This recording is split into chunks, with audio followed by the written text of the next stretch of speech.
I have walked into that shop 100 times, maybe more, and every time I stop at the door for just a moment, because there is something in the way it is arranged that you feel before you understand it.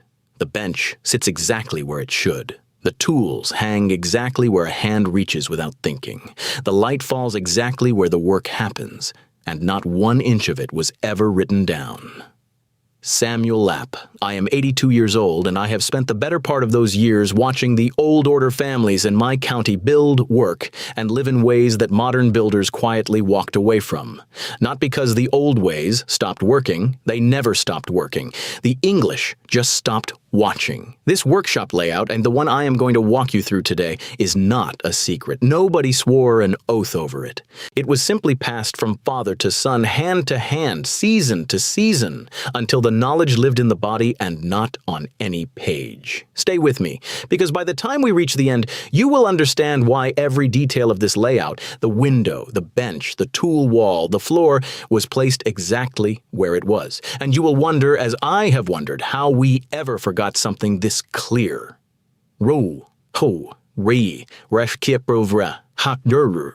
The first shop I truly studied belonged to a man named Eli. He was my neighbor's father. I was maybe 12 years old when I first stepped inside, and I remember thinking it was the tidiest place I had ever seen. Not decorated, not arranged for show, just right.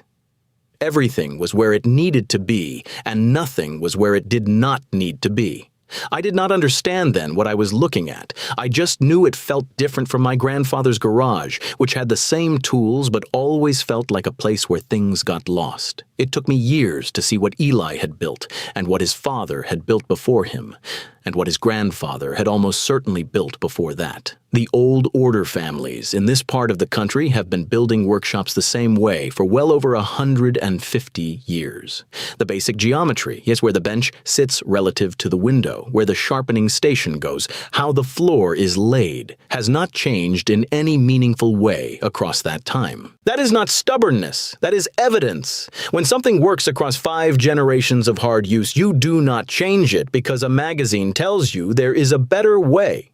You watch it, you learn it, you pass it on. What I want to do here is walk you through that layout the way it was walked through for me, not as a set of rules, but as a set of reasons. Because every placement in an old order shop has a reason behind it. And once you understand the reason, the placement becomes obvious. Drop a comment below if you have ever walked into an old workshop and felt that same thing I felt at 12, that sense that everything was exactly where it should be. I want to know if others have felt it too. The first thing you notice about an old order shop, if you know what to look for, is the window. And the first thing you notice about the window is where it is not. It is not on the south wall. In this part of Pennsylvania, a south-facing window gives you direct sunlight for most of the working day. And direct sunlight for a Finnish carpenter is one of the most misleading things you can put on a workbench. It creates hard shadows that hide gaps in a joint. It washes out the surface so you cannot read the grain. And it moves hour by hour, which means the light you set your eye to at 9 in the morning is not the light you have at 2 in the afternoon. The north window gives you something different. It gives you what painters have known for centuries, a soft, consistent, shadowless light that does not change from morning to afternoon. You can read a surface by north light. You can see whether a board is truly flat. You can see whether a joint closes without a gap.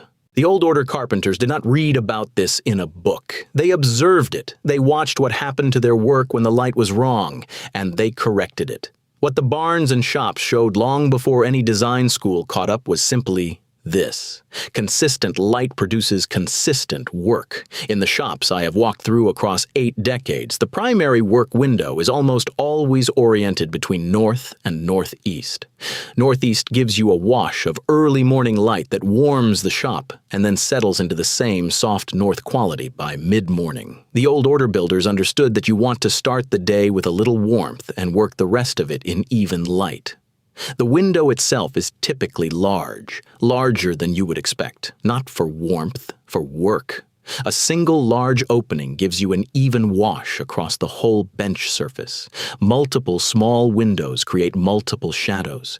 The old builders knew this without measuring it. The bench is the center of everything. In an old order shop, the workbench is not pushed against the wall. It is not tucked into a corner. It stands in the room, usually somewhere between 4 and 5 feet from the north wall, so that the window light falls across the work surface from the side, not from behind, and not from the front. Side light is reading light. When light comes across a board at a low angle, every hollow, every ridge, every imperfection casts a shadow you can see. A carpenter working by side light can feel a surface with his eyes before his hands confirm it. I have watched Eli's son, who is now in his 60s, run a hand plane across a board and stop after a single pass to read the shavings the way another man might read a sentence. He does not need a straight edge every time. The light tells him what the board is doing. The height of the bench is another thing that was never written down, but was always right. In the shops I have observed the benchtop sits at a height where the carpenter's knuckles, with his arm hanging naturally at his side, just graze the surface. Not the palm, the knuckle. This is not an arbitrary measurement. It is a body measurement. It puts the plane at the right angle for a long stroke without the shoulder rising. It puts the chisel at the right height for controlled downward pressure. It is a height that was fitted to the man, not to a standard dimension. The bench top itself is thick. 4 inches is common. Sometimes closer to 5. That mass is not decoration, it is damping. A heavy bench does not move when you push against it. It does not vibrate when you strike a chisel. It absorbs the work and gives it back as stillness. If you have ever worked on a bench that shifted under pressure, you already understand why the old order builders made theirs heavy. The bench is not furniture. It is a tool.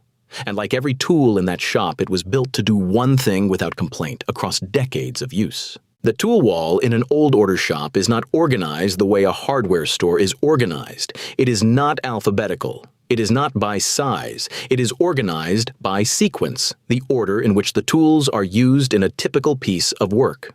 On the left side, closest to where the carpenter begins a new piece, you find the layout tools. The marking gauge, the tri-square, the sliding bevel, the marking knife. These are the tools of measurement and intention, the first hands that touch new stock. Moving right along the wall, you reach the rough tools, the rip saw, the cross-cut saw, the hatchet in some shops for splitting rough stock down quickly.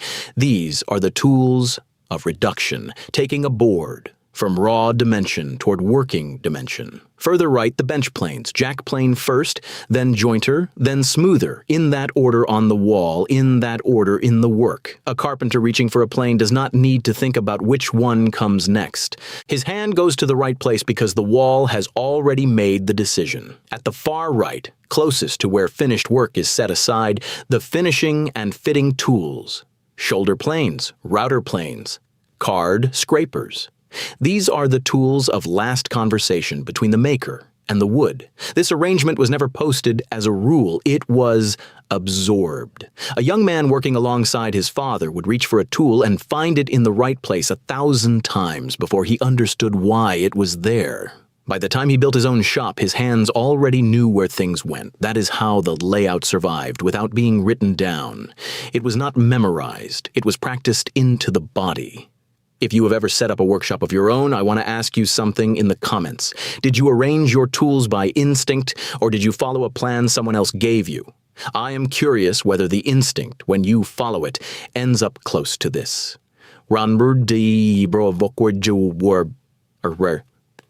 In every old order shop I have walked through, the sharpening station is in the same general position, near the window, close to the bench, never in a corner, never across the room. This is not coincidence. A sharp tool is not a luxury in hand tool work. It is the condition under which everything else is possible. A dull plane does not plane. It compresses and tears.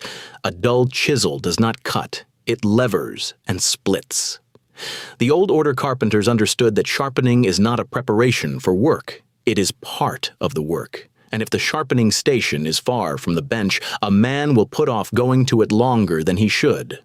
The proximity to the window matters for the same reason the bench is near the window. You read a tool edge by light. The reflection off a freshly honed bevel tells you whether the edge is flat, whether it is polished, whether it is ready. In poor light, you guess. In good north light, you know. The sharpening stations in these shops typically hold 3 or 4 stones: a coarser stone for re-establishing a bevel after heavy use, a medium stone for general maintenance, and a fine finishing stone.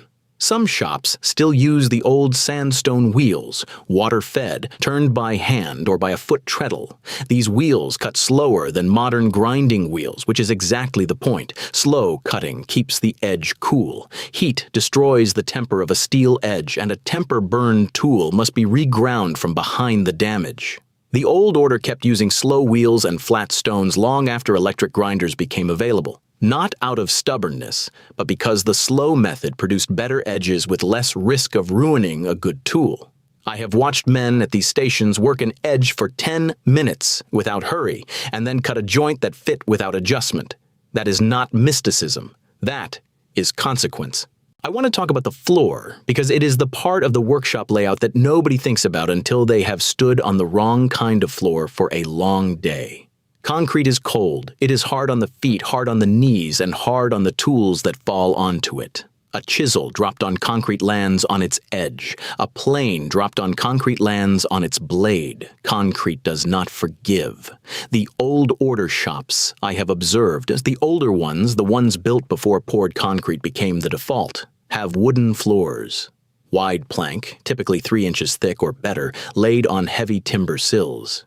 In some of the oldest shops, the floor planks are 4 inches thick, cut from local oak or chestnut, and they have been walked on for so long that the surface has a polish that no finish could replicate. A wooden floor is warm underfoot. A man standing on wood for 8 hours arrives at the end of the day less tired than a man who stood on concrete. This is not a small thing. Fatigue affects judgment. Fatigue affects the quality of the cut. The old builders understood, without the language of ergonomics, that the floor was part of the tool. The wooden floor also has a practical relationship with the tools. A chisel dropped on a thick plank floor lands in sawdust more often than not. The edge may nick the wood, but it will not shatter. The old shops accumulated a layer of fine sawdust between the planks over the years that acted as a kind of cushion, not planned, but observed and allowed. Some of these floors are still in use. I have stood on floors that were laid before my grandfather was born, and they are still sound, still flat enough to work from, still warm underfoot in January. That is what 2 centuries of correct material selection looks like, not glamorous, just still working. If you have made it this far, you are the kind of person who watches closely, who wants to understand the reason behind the arrangement, not just the arrangement itself. That is exactly what this channel is built for. 8 decades of watching things that still work, explained as plainly as I know how. If that is what you are looking for, subscribing takes 1 second. And there is more of this kind of depth here every week, because what I am about to show you in the next 2 sections, the lighting system these shops used after dark, and the one detail of the layout that I believe matters more than any other, that is the part I have thought about the longest. The old order shops I grew up around were not electrified, some still are not, and the question of how a carpenter works after dark, in the short days of November and December when there are only 8 hours of usable daylight, was solved the same way the rest of the layout was solved, by observation over time without a diagram. The lamp hangs above the bench, not beside it, not on the wall behind it, above it and slightly toward the window side, so that the light comes down at an angle that still rakes across the work surface the way the north window does during the day. This is not obvious. Your first instinct might be to put the lamp directly overhead, centered on the bench. But a lamp directly overhead creates a flat, even light, the same problem as south-facing sunlight in a different direction. It washes out the surface. You lose the ability to read the wood. The slightly angled position, lamp above and to the north side of the bench, recreates the raking quality of the window light. The shadows fall in the right direction. The surface reads. The work continues. I have watched men in these shops work by a single lamp for hours, with the same precision they showed in full daylight, not because their eyes were better than ours, because the light was placed correctly. The lamps themselves were typically large, a font that held enough oil to run 4 or 5 hours without refilling, with a wide flat wick that produced a steady, even flame rather than a flickering point source. The old kerosene lamps and before them the whale oil lamps were chosen for steadiness as much as brightness. A flickering light makes shadows move. Moving shadows make the surface unreadable. This is one of those details that was passed down without explanation because the explanation was in the doing. A young carpenter working late beside his father would notice that the work was readable. He would not think about why. He would simply remember where the lamp hung. And when he built his own shop, the lamp went in the same place. That is how knowledge travels without paper, not as instruction, as experience, repeated until it becomes instinct. I have saved this for last because it took me the longest to understand, and when I finally understood it, everything else in the layout made sense in a way it had not before. The detail is this: the shop was built around the work sequence, not around the tools. Every modern workshop I have seen, the ones in magazines, the ones people post photographs of, is organized around the tools. The table saw goes here because it is big. The workbench goes there because there is a wall. The tool cabinet goes in the corner because it fits. The tools dictate the layout. In an old order shop, it is the opposite. The work sequence dictates the layout. A board enters the shop at one end. It is measured and marked at the layout station. It is cut to rough dimension at the sawing area. It is flattened and trued at the bench. It is fitted and finished at the bench. It exits the shop at the other end. Finished, the flow moves in one direction. And every element of the layout, the bench position, the tool wall sequence, the sharpening station location, the lamp position, supports that flow. Raw stock comes in near the door on the side opposite the window. It is rough. It is dirty. It sheds bark and grit. You do not want it near your finished work or your fine tools. The rough end of the shop is the rough end for a reason. The finished work exits near the bench on the window side. It has been planned and fitted and smoothed.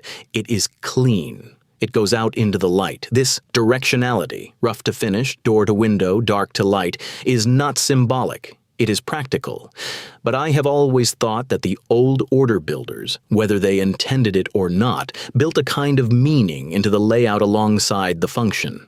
Work begins in the rough and ends in the light. That is not a bad way to think about craft. The layout was never drawn because it did not need to be. Once you understood the reason, once you understood that the bench follows the light, the tools follow the sequence, the floor follows the body, and the whole shop follows the work, the arrangement became the only arrangement that made sense.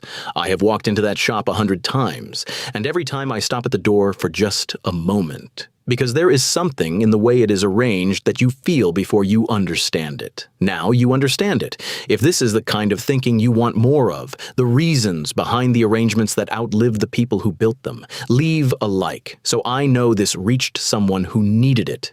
And send this to someone who works with their hands. This is the kind of thing I wish someone had explained to me 60 years ago instead of letting me figure it out by watching. I want to hear from you in the comments. Have you ever built a workspace of your own? Did any of these principles show up in what you built even before you could explain why? Tell me what you noticed. I read every one. Now you know why the bench sits where it sits and why the window faces where it faces. The layout was never written down because it never needed to be. It was right. And right things carry themselves forward. Thanks for watching. The end screen has more in the same world. Thanks for being here. Pick whichever video on the end screen calls to you.